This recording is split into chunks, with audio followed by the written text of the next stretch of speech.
bergerak berbagi untuk negeri, guru penggerak majukan pendidikan, guru penggerak menghamba pada murid, kreatif rancang pembelajaran, hargai potensi tingkatkan prestasi.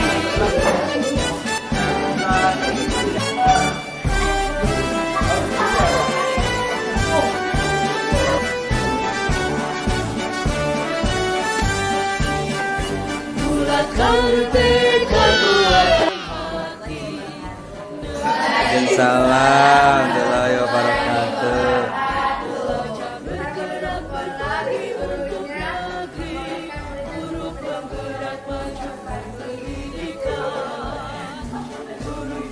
Terus memperketat keamanan agar tidak ada yang bolos atau merokok. Jika ada yang menjadi lebih baik dari kemarin dan menjadi lebih peduli. sudah. Oh itu. Guru ada guru yang pembelajarannya gimana? Pengennya guru kalau ngajar seperti apa? Yang jangan serius banget, Pak. Jangan serius banget. Kayak ya.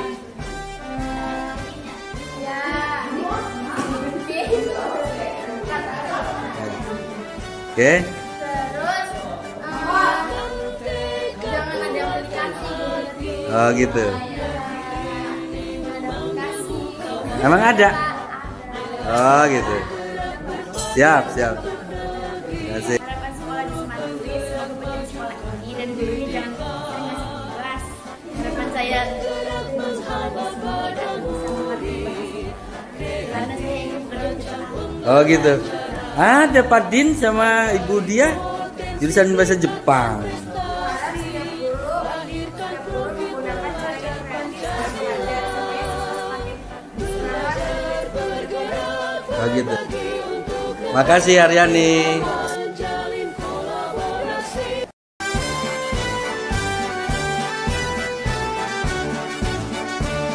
Assalamualaikum warahmatullahi wabarakatuh. Bismillahirrahmanirrahim. Alhamdulillahirobbilalamin. Wassalatu wassalamu ala asyrofil anbiya'i wal mursalin wa ala alihi washabihi ajmain. Amma ba'du. Bapak Ibu, kali ini saya Abing SPD MM. Saya adalah CGP angkatan 11. Saya akan mendemonstrasikan atau memberikan pemahaman tentang budaya positif ya. Untuk lebih singkatnya acara ini kita buka dengan bacaan basmalah. Bismillahirrahmanirrahim.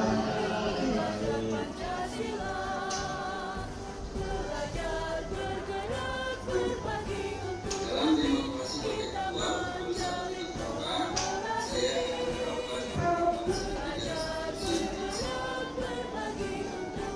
saya akan menerapkan tentang budaya positif ini tentang penerapan segitiga restitusi di sekolah. Segitiga pengertian restitusi.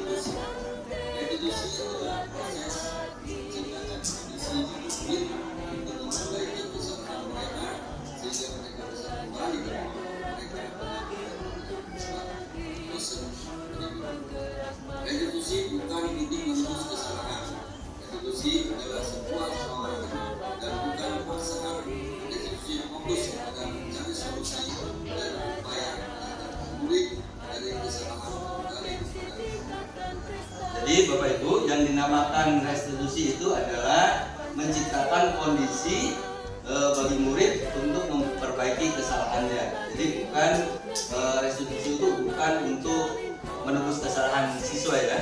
Jadi siswa artinya ketika siswa melakukan kesalahan, lalu siswa kita dihukumi agar kesalahannya itu dia sadari ya gitu. Tapi restitusi itu sebuah tawaran ya, dan bukan paksaan kepada siswa untuk mengerjakan ini, mengerjakan itu. bukan, tapi lebih kepada menyadarkan diri siswa sadar di dalam dirinya, sadar sendiri di dalam dirinya sendiri. Nah itu seperti itu. Selanjutnya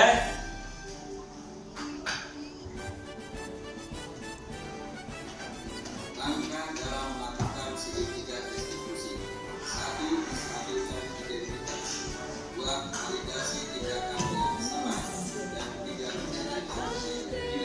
nah ini langkah-langkah dalam tahapan restitusi ya.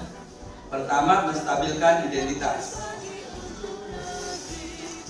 Dalam menstabilkan identitas, Berdasarkan prinsip membuat kesalahan adalah bagian dari proses pembelajaran. 2. Geser identitas gagal ke identitas sukses. nah ini adalah langkah menstabilkan identitas. Di mana menstabilkan identitas itu maksudnya kita pertama-tama menangani siswa itu jangan sebagai tersangka, tapi kesalahan itu biasa dilakukan oleh kita. Jadi kita memaklumi tentang kesalahan karena anak masih dalam berproses, gitu ya, Bapak Ibu. Lalu kita dari kesalahan yang dia perbuat, lalu timbul optimis dari diri siswa itu bahwa saya tidak akan melakukan kesalahan itu sendiri.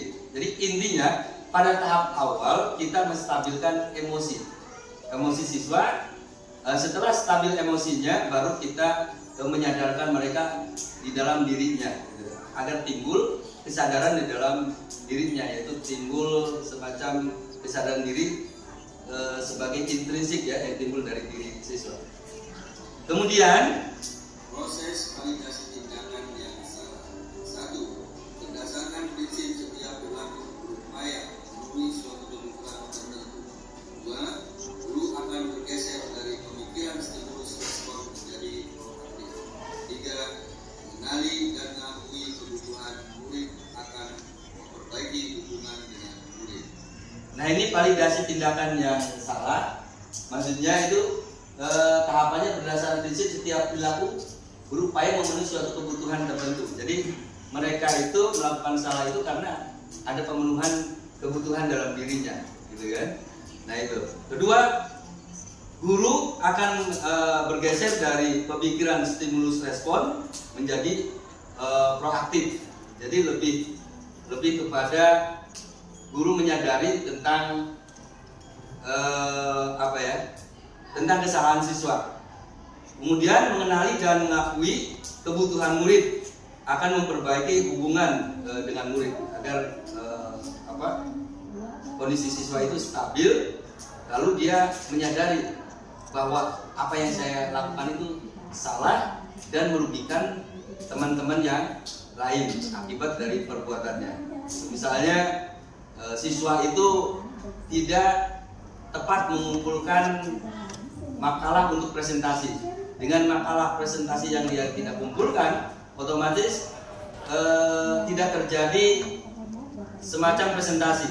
Ketika tidak terjadi presentasi, maka bukan saja dia yang dirugikan, tapi dia harus menyadari bahwa ada yang lain juga yang dirugikan di situ. Kemudian selanjutnya itu menanyakan keyakinan. Jadi menanyakan keyakinan ini, murid akan diberi Keyakinan. 1. Murid akan diberi pertanyaan bermakna untuk memunculkan motivasi secara implisit. 2. Mampu mengaitkan keyakinannya dengan tindakan yang salah. Oke. Ini ada kasus. Skenario kasus 1. Izin ke kamar mandi lewat dari kesepakatan kelas.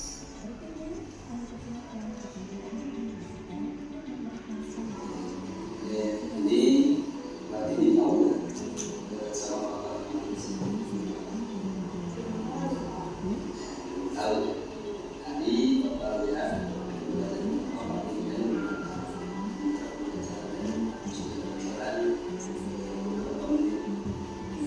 berdasarkan kesepakatan kita sudah jelaskan dulu bahwa telah ini tidak boleh berarti ini Ini Bapak Ibu untuk untuk penanganan kasus itu hendaknya guru itu bertindak sebagai manajer ya. Manajer itu guru itu harus memahami apa tentang kesalahan siswa. Jadi siswa itu berbuat salah itu sesuatu hal yang wajar dalam prosesnya. Nah, yang pertama langkahnya guru itu harus menstabilkan identitas. Artinya bagaimana siswa itu yang berbuat salah yang kita panggil itu tidak tersinggung dulu. Kita turunkan dulu tingkat emosinya, ya, dengan ya tadi bahwa berbuat salah itu sesuatu yang wajar. Lalu kalau Bapak ada di pihak anak tersebut, di pihak kalian, mungkin Bapak juga akan bertindak seperti itu. Nah, itu adalah proses penanganan seperti manajer, ya. Jadi tidak langsung menyalahkan, tidak langsung menghukum. Nah, di situ Bapak Ibu. Lalu menanyakan keyakinan.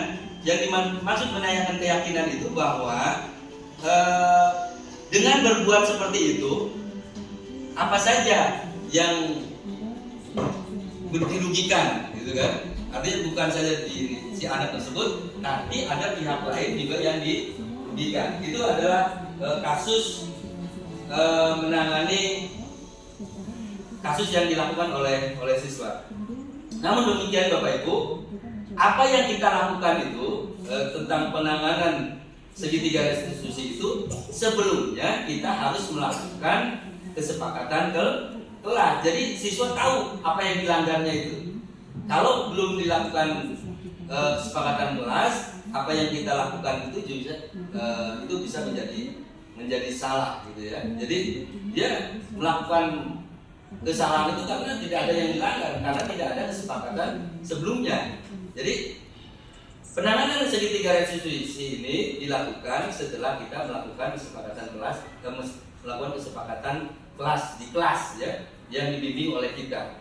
Yang pertama, bagaimana langkahnya? Ya tadi melakukan siswa kita ungkapkan apa saja hal yang ada di kelas tersebut, ya, yang harus diinikan.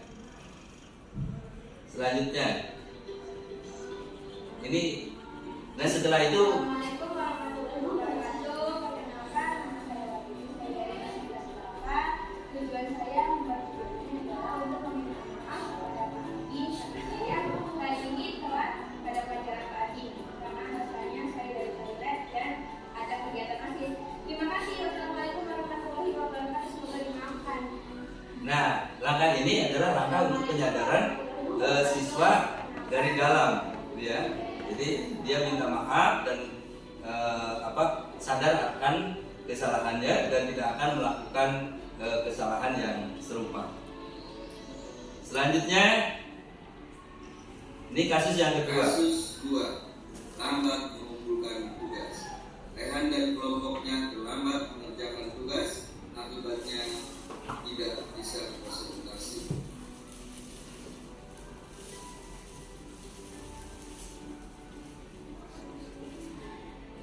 Dalam kasus ini terlambat mengumpulkan tugas. Rehan dan anggota kelompoknya terlambat mengumpulkan tugas presentasi yang berakibat presentasi tidak menjadi dilakukan berdasarkan kesepakatan kelas yang telah dibuat bersama bahwa mengumpulkan tugas harus tepat waktu. Saya tahu dan ambil risiko.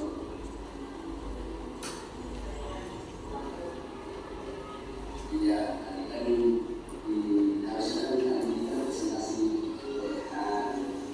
ya kan itu aja. Ya kenapa kok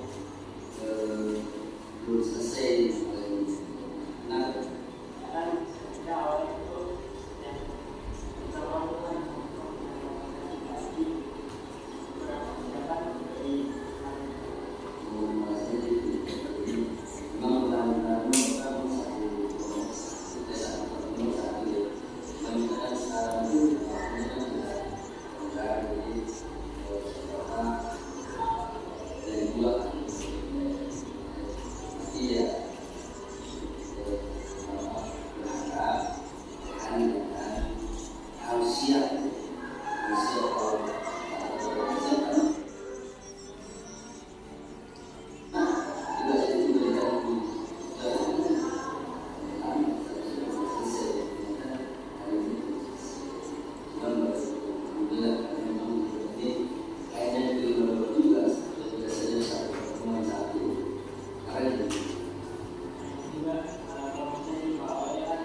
Nah seperti itu Bapak Ibu. Setelah itu ada ungkapan dari murid tentang sadar diri bahwa dia telah melanggar kesepakatan kelas tersebut.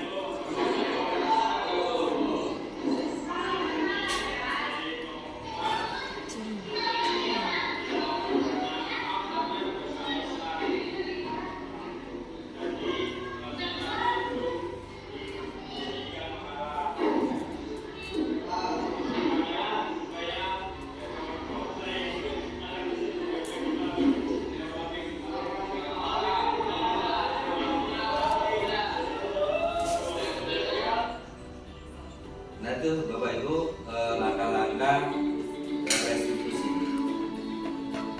Barangkali nanti bisa melalui diskusi ya, diskusi ini dan tanya jawab.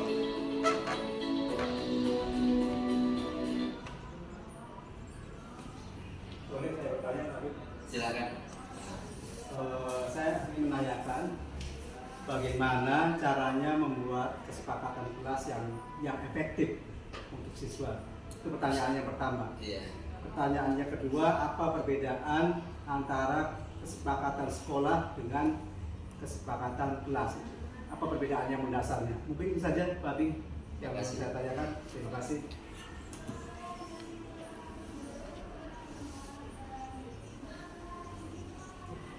Terima kasih Pak Epul atas pertanyaannya. Yang pertama, Bapak Saiful menanyakan bagaimana cara membuat kesepakatan kelasnya.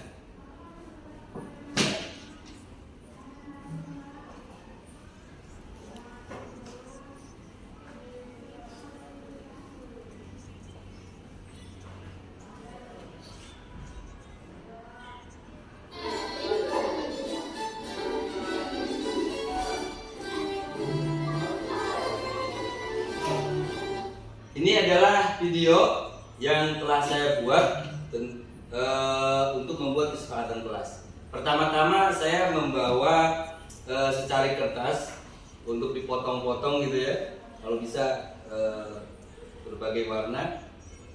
Lalu untuk ditempel di di number, ya di papan tulis. Pertama siswa untuk mengungkapkan dulu. Sebenarnya kita itu di sekolah itu apa sih yang diimpikan, yang diharapkan, gitu.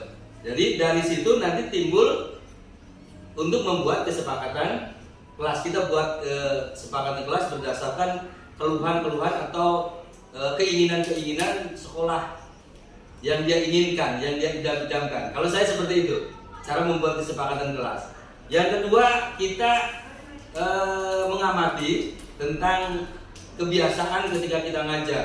Misalnya ketika kita ngajar baru masuk, siswa sudah pamit kencing atau ke kamar mandi dan sebagainya.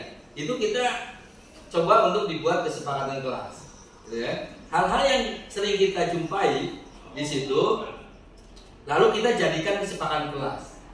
Yang tadinya situasinya ya hal yang biasa, Pak, kita baru masuk itu anak sudah pamit ke kamar mandi. Padahal ketika kita belum masuk mereka sudah bisa harusnya melakukan ke kamar mandi. Tapi dia menunggu ketika gurunya masuk, dia malah pamit ke kamar mandi. Nah itu bisa dijadikan kesepakatan kelas. Kita bisa untuk dijadikan memperbaiki situasi ketika kita mengajar, gitu kan. Yang kedua barangkali ada kita sering melihat anak berbicara tidak sopan, atau ketika kita berdiskusi ada anak yang ngomong asal saja, gitu kan, tidak pada konteksnya. Nah itu juga bisa dibuat kesepakatan kelas, misalnya itu menghargai pendapat teman. Atau kita lihat situasi di kelas ini anak itu sering membuli temannya, itu bisa juga dijadikan kesepakatan kelas. Nah, apa bedanya kesepakatan kelas dengan kesepakatan sekolah? Kalau kesepakatan kelas kita buat oleh per guru gitu ya, berdasarkan situasi pengalaman kita mengajar di kelas. Sementara kalau kesepakatan sekolah itu dibuat oleh sekolah, dirembukan bersama, dan itu aturan itu berlaku secara keseluruhan. Artinya tidak keseluruhan, walaupun kita nggak ngajar di situ, ada yang mematuhi itu. Ya. Kemudian kalau kesepakatan kelas ya kita di kelas hanya guru yang bersangkutan atau wali kelas dengan kelasnya juga, dengan kelasnya. Kita bisa dibuat kesepakatan kelas, misalnya tidak boleh membuang sampah sembarangan dan sebagainya. Itu mungkin bisa oleh wali kelas. Kalau kesepakatan kita, kesepakatan guru, kalau menurut saya ya untuk mengatasi situasi belajar kita. Nah, kalau kesepakatan sekolah, ya sekolah yang merumuskan beserta semua stakeholder di sekolah untuk disepakati. Contohnya barangkali ketika siswa itu terlambat, maka semua siswa yang terlambat maka akan mendapatkan konsekuensi. Nah, Bapak Ibu ya, bedanya antara hukuman dengan konsekuensi. Kalau konsekuensi itu sudah kita sepakati bersama, mereka melanggar, maka itu adalah bagian dari konsekuensi. Misalnya terlambat datang lalu suruh baca menghafal ayat, kalau saya lihat kan seperti itu di kita itu. Nah itu adalah konsekuensi. Jadi intinya antara hukuman dengan konsekuensi bedanya, kalau hukuman itu menyakitkan bagi siswa, artinya buat siswa itu menderita. Tapi kalau konsekuensi adalah bagian kesepakatan yang telah disepakati bersama. Itu barangkali Bapak Ibu, bagaimana? Terima kasih Pak. Sangat jelas penjelasannya. Terima kasih. Monggo Bapak Ibu yang lain barangkali mau bertanya. Cukup? Cukup ya? Kalau cukup, ya terima kasih atas kehadiran Bapak Ibu di penyebaran pemahaman budaya positif yang telah saya lakukan. Mudah-mudahan kita semua bisa melakukannya untuk kebaikan sekolah kita ini. Saya ucapkan Assalamualaikum warahmatullahi wabarakatuh.